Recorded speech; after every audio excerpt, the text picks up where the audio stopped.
So we want to talk about out of control corporations, but before we do, I want to just quickly mention our buddy there from South Dakota, the Governor Kristi Noem, who talk about out of control.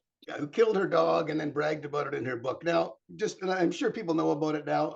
I don't know that you should presume that, so maybe you should frame the story a bit.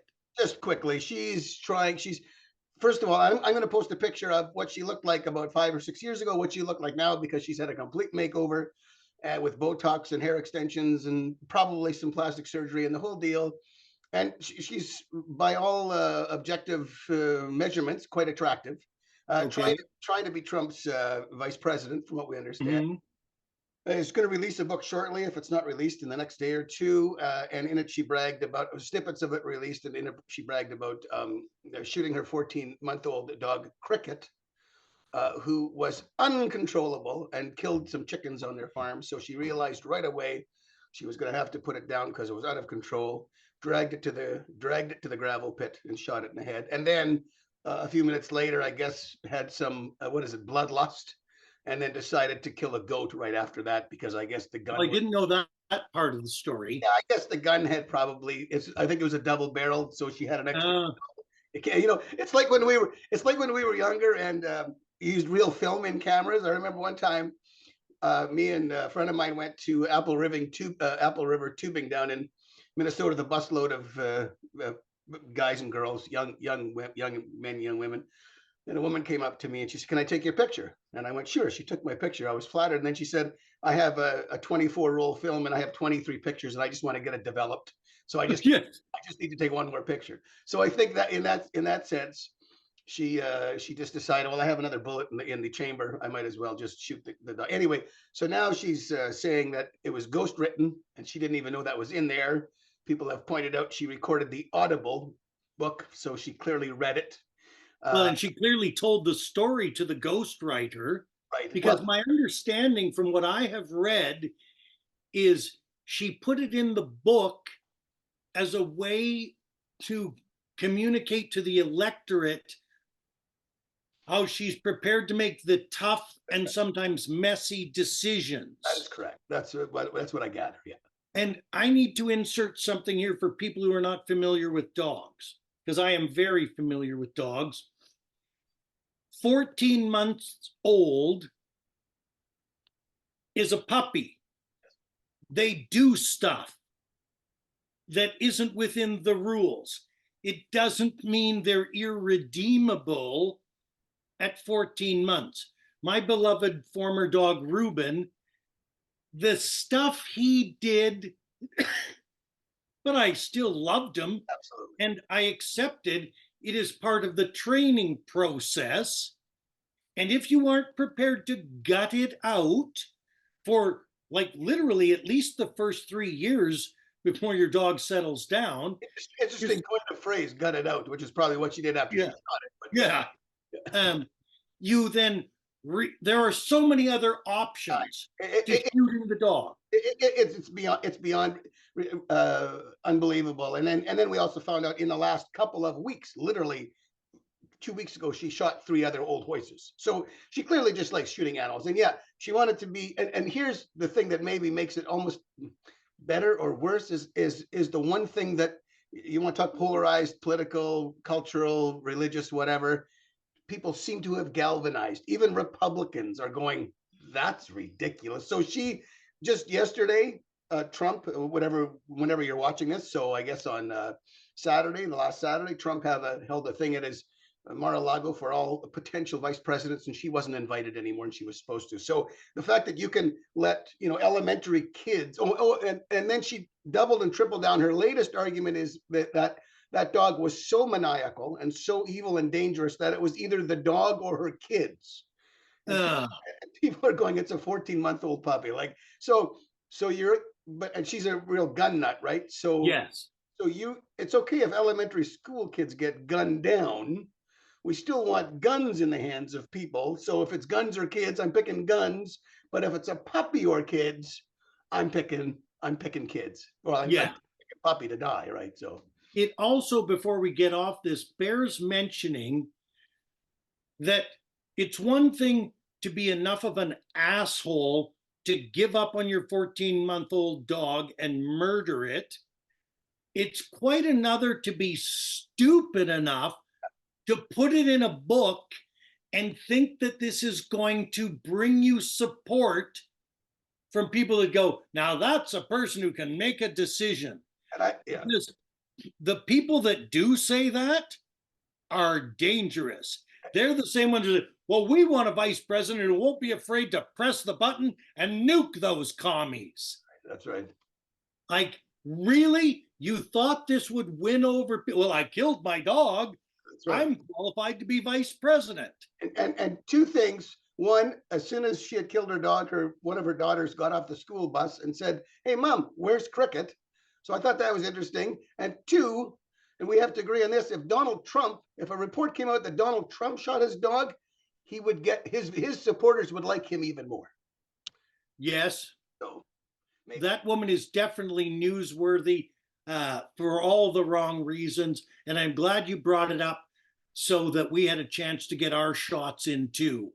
Yeah, that's right. Load it up. All right. Yeah. So out of control. Oh, look at you. You are becoming a comedian. You're pulling segues out of your ass, man. Yes. Yes. Galen Weston yes, he is the CEO of Loblaws. And the month of May in Canada, a group of 70,000 people on Reddit have started a boycott of Loblaw holdings for the month of May. I posted about this on Facebook because I have joined the boycott, and I was stunned that there was as much opposition to it as there was. There's opposition to the boycott. Yeah. People leapt to the defense of Loblaws. And that's something. I did not know that. Yeah, I was surprised by that. Who are these people? Pardon? Who are these people that are defending? Well, and some I know, and I know them to be reasonably intelligent.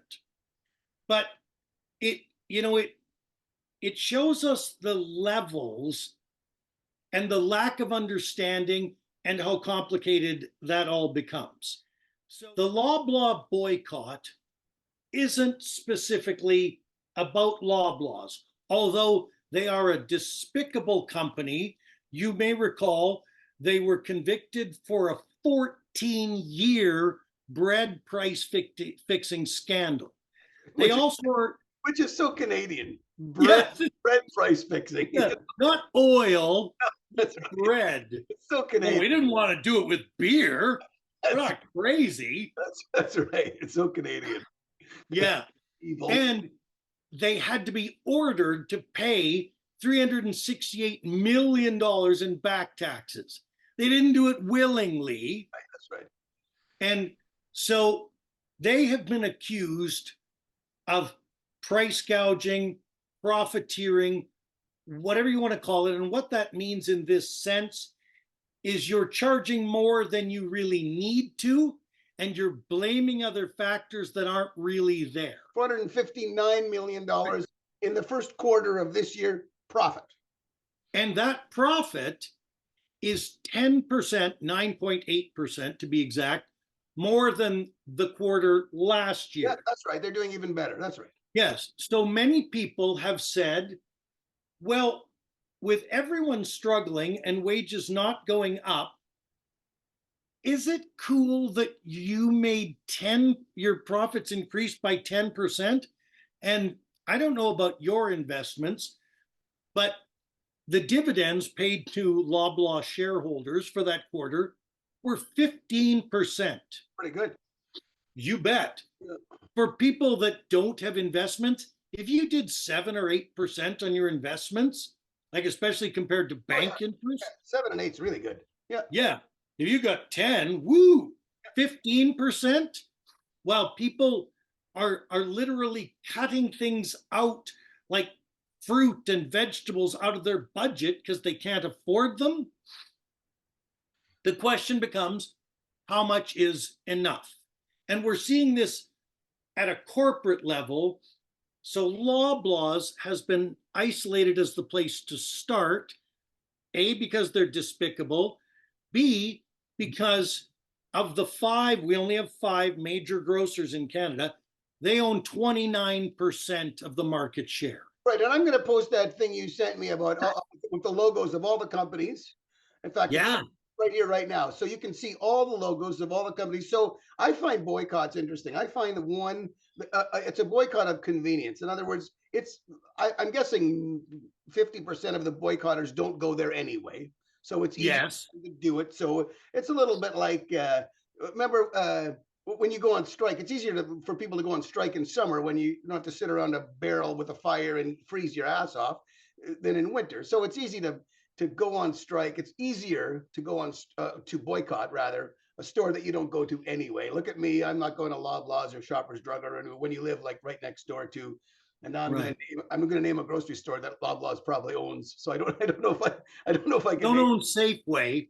Okay, there you go. What about But Safeway really isn't much better. Well, listen, and I do all the shopping in my household. We can't. I'm not making this up. We never go to Safeway or Sobeys. We cannot afford it. The prices, at least at Loblaws, if you get like no frills and all the other ones they own, and a lot of them are in the Maritimes or in Toronto or Ontario. If you get a sale, if you get a flyer, at least they're reasonably priced, right? But if you go to Sobeys or Safeway, when people say they go there, I go, I don't know how you can afford it. So anyway, we're getting a little. Well, and this is where, the people that don't go to the store and are part of the boycott, they are not boycotting Loblaw specifically. They are boycotting the out of control activities of corporations and the lack of competition that exists. Right. Because certainly inflation, which is rampant right now, at a time when there are record corporate profits, that doesn't really jive. And inflation isn't being driven by wage increases. No, that's for sure. So what is driving it? Well, sometimes when economists have been drilling down on this, they're finding out, well, nothing's driving it. We're just charging whatever we want and hoping nobody notices. And so you're right. It's just greed, and it's just like the oil companies. When the Liberal government raised its carbon tax thing by 3%, and then it went up 17%.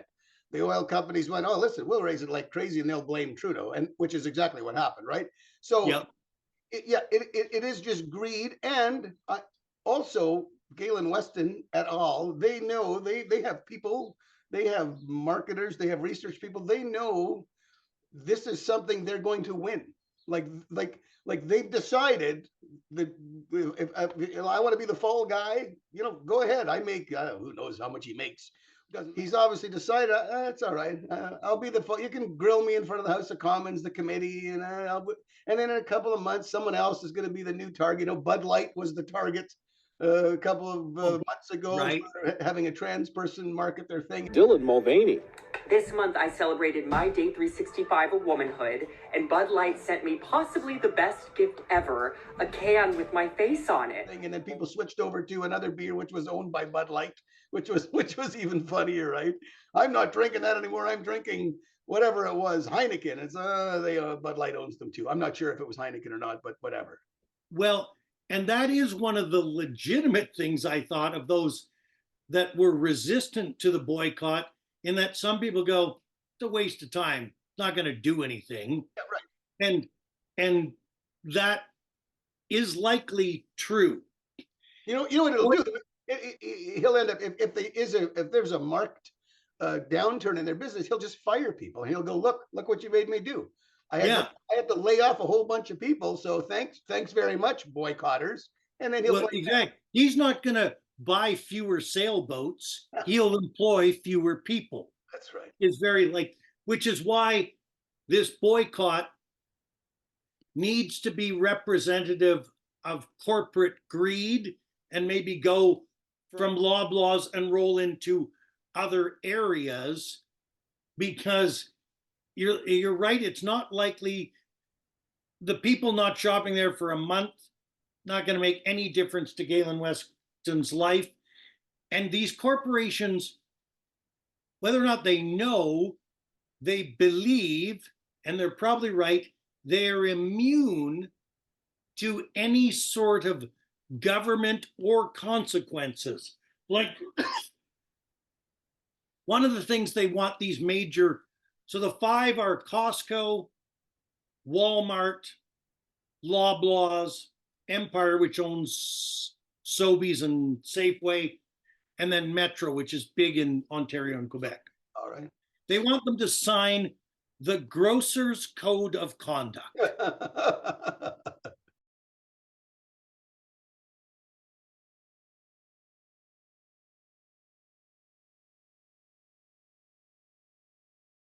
So, you know, those CEOs, oh yeah, sure. And then on the golf course, they're like, I signed my name as Daffy Duck. That's right.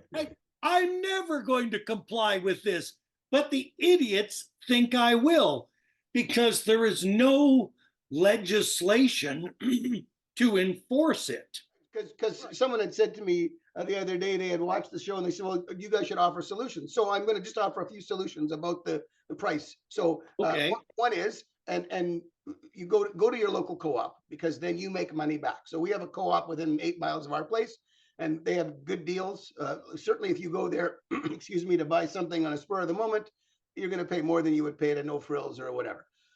And it's in the country, but you get the money back, right? Because the more you spend, the more you get back at the end of the year in your dividends. And it does, other than administration expenses and whatever, operating expenses, all the money goes back to its customers. So I suggest co-ops do that. Also, I'm a big, mind you, I grow my own. I have a huge garden and I grow my own stuff. So that's, and people, I don't know what your backyard situation is, but people are, raised beds are all the thing now. Certainly with a couple of small raised beds, you're not going to, be able to feed yourself for a whole winter and store up the larder for the whole winter. But those are options. Also, we buy a quarter of a cow with some other people every year, and we have freezer space. I understand not everyone has a big room for a big garden, or has money, or can pay the electrical bill on a freezer. But I'm just saying there are things you can do to make sure that you don't put as much money into Galen Weston's pocket, but you're still, like you said, he's not going to buy any less yachts or speedboats if you and I decide to not go there anymore. So, and another alternative is your local privately owned grocer. Why not help your neighbors that own that store?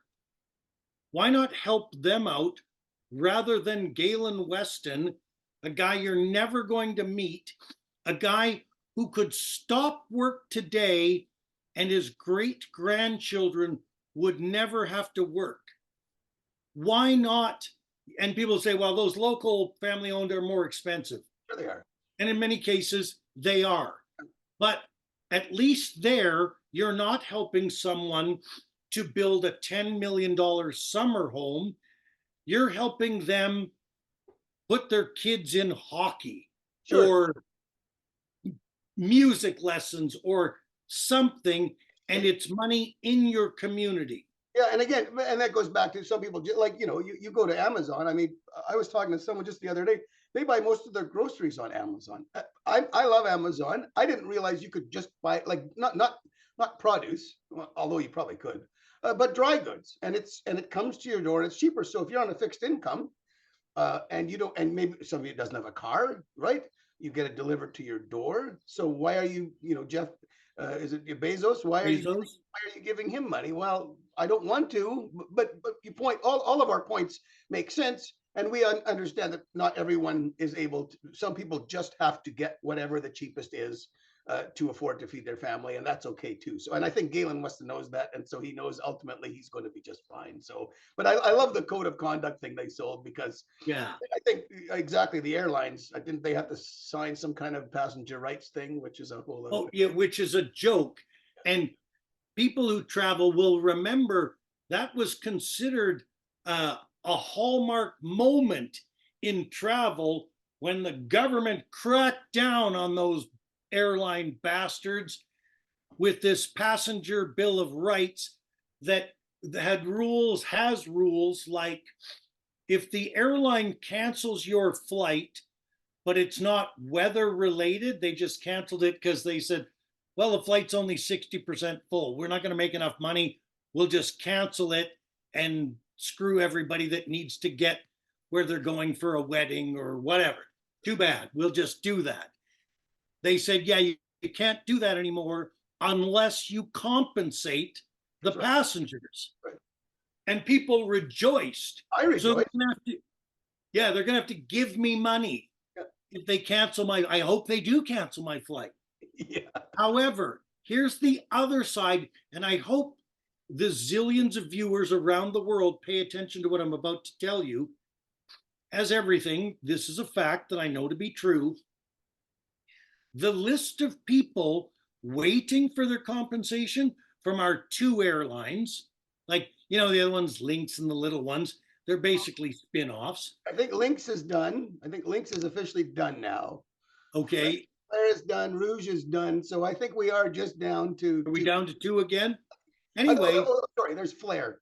But they're not an airline, because when they announced that they were an airline, then they were subject to all kinds of regulations. So they rent their planes from a company. So they're not officially an airline. So they don't have to exactly abide by all these airline codes. Anyway, I'm getting into the weeds. Continue. Okay. Anyway, for those of you who are waiting for compensation for some flight that has been canceled or some other malfeasance conducted by the airlines, there are over 30,000 Canadians on the list of people waiting for compensation. Right now. Right now. I did not know that. Over 30,000.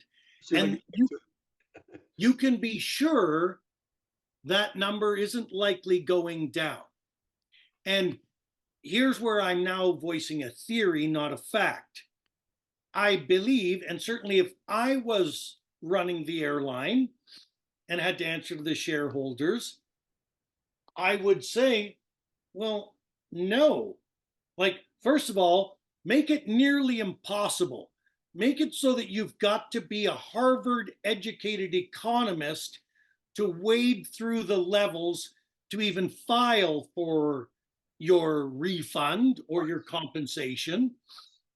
And we're not going to pay anyway, because what are they going to do about it? They enacted this legislation, but without any consequences. The CEO isn't going to do time because they've been carrying thousands of debts to Canadians for years. It just was something they said, like the Grosser Code of Conduct.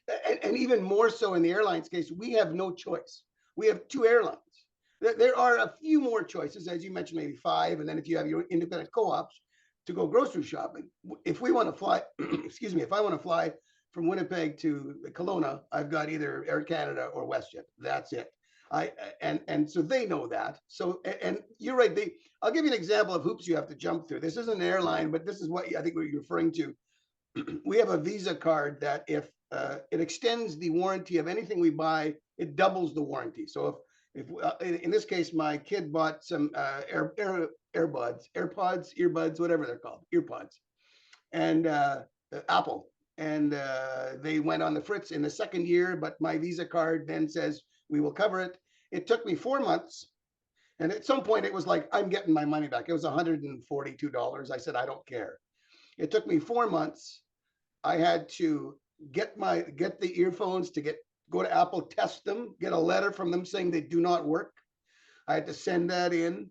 Then I had to get the original receipt, which fortunately my wife keeps all receipts. So we had that from like a year and a half ago. We had the original receipt from Walmart. Then I had to find the online on our Visa statement. And it took me 4 months to do all that. It took me 3 months to do all that. Finally, I thought I was getting the money. They said, now we want the AirPods back, the ones that didn't work. And I said, come on, you don't want them back. You're just going to throw them out. No, we need them back. So it cost me $20 now to mail them back to somewhere in Ontario. And then I got a check for 4 months later. And my time, which is worthless, and $20 of shipping, I got my $142 back. Now, how many people are going to do that? I would argue one person. They're going to wear you down like the airlines do. They're going to wear you down. You're going to go, I just don't care anymore. And perhaps this is a point we could have the producer put our email addresses up, and maybe somebody'd like to email us and share their stories, because everybody has a story like that. And maybe some stories where they won.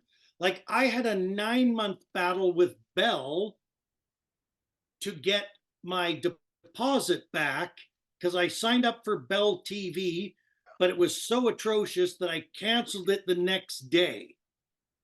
Took me 9 months to get my money back from. How much was that?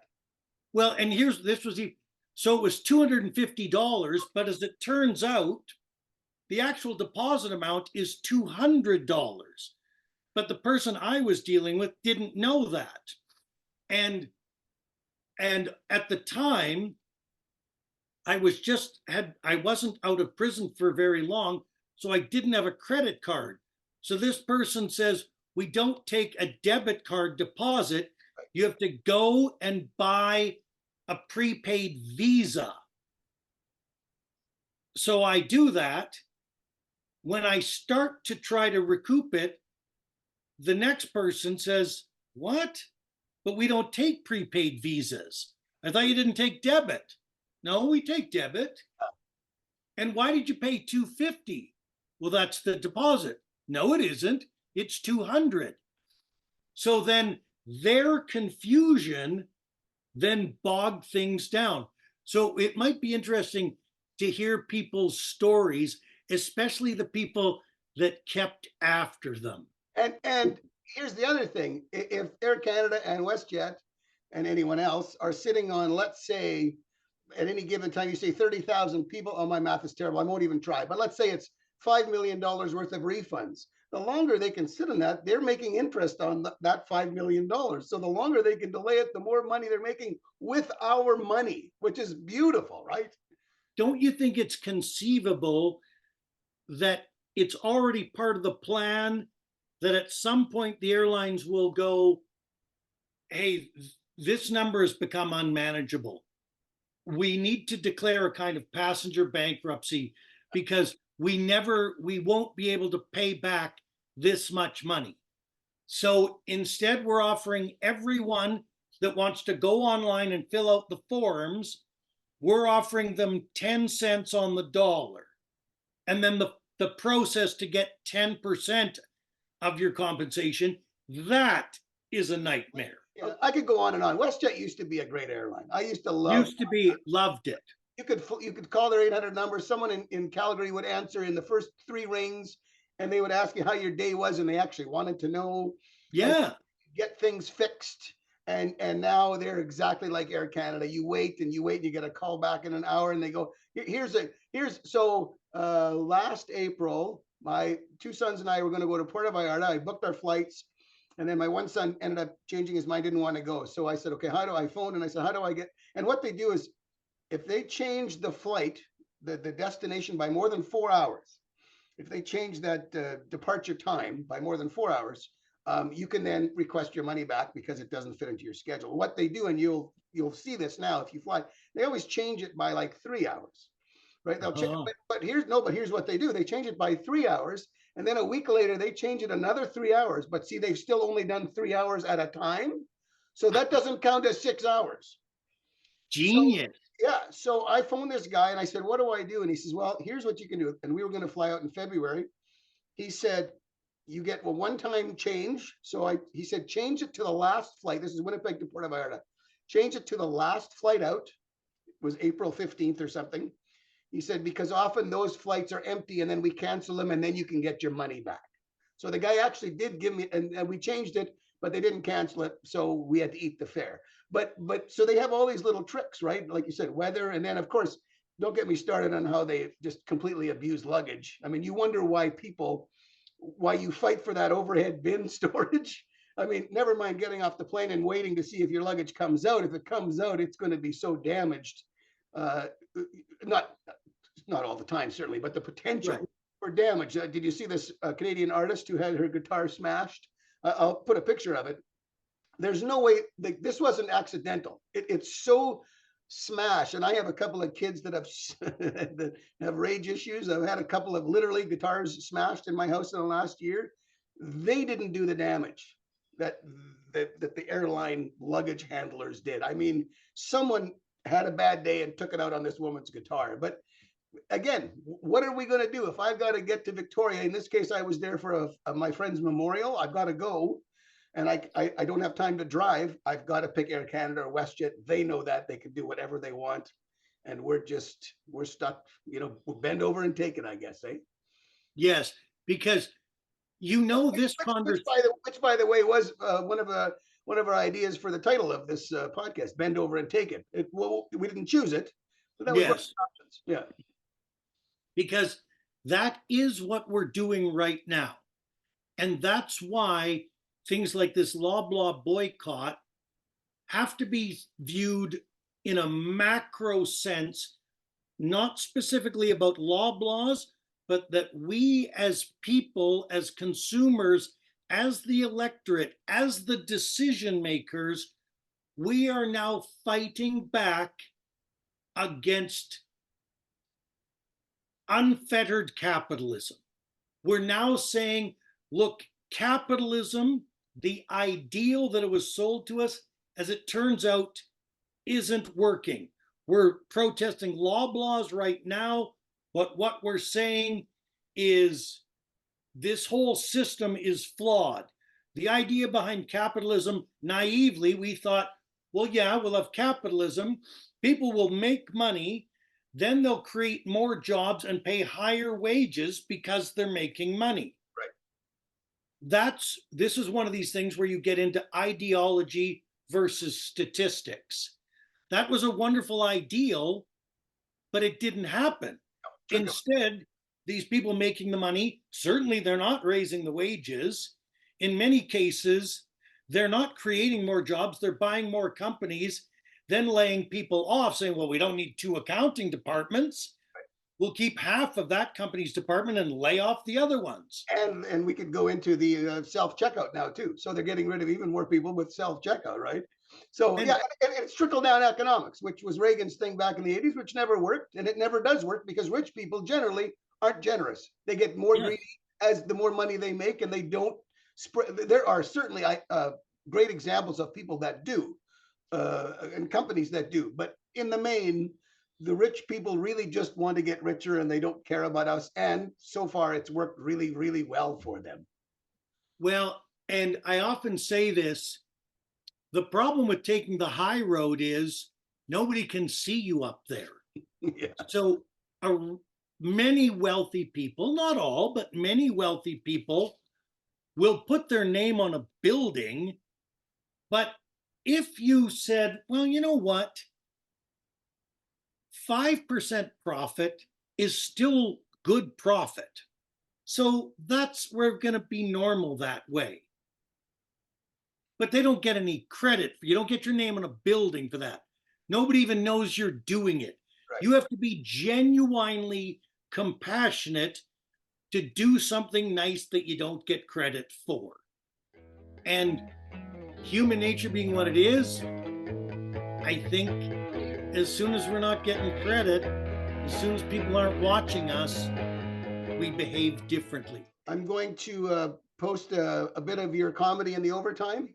And you probably could choose any part of it and it will be ripping good entertainment. You could choose at random, I'm sure. Any 5 seconds? Sure. I did actually see a guy today using the bike lane. He was driving a quad and he was racing the lady beside him. She was in an 18-wheeler. Thank you. That was a bit of a thinker, apparently. It takes a while for the sound to get to the back.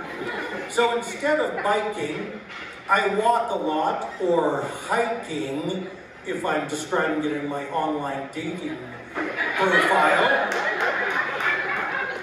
These evil geniuses that come up with these loopholes, the 3-hour and 3-hour, they walk among us. It would be interesting to hear from someone who doesn't work there anymore, but was once in a meeting where somebody said, Johnson, This plan is one dick move after another. Well done, lad. Never mind WestJet being number one. How about Air Canada going, we didn't make number one and there's only two? We got to be more evil. Yes, Evil Air airline. Canada, where the slogan is, we're not happy until you're not happy.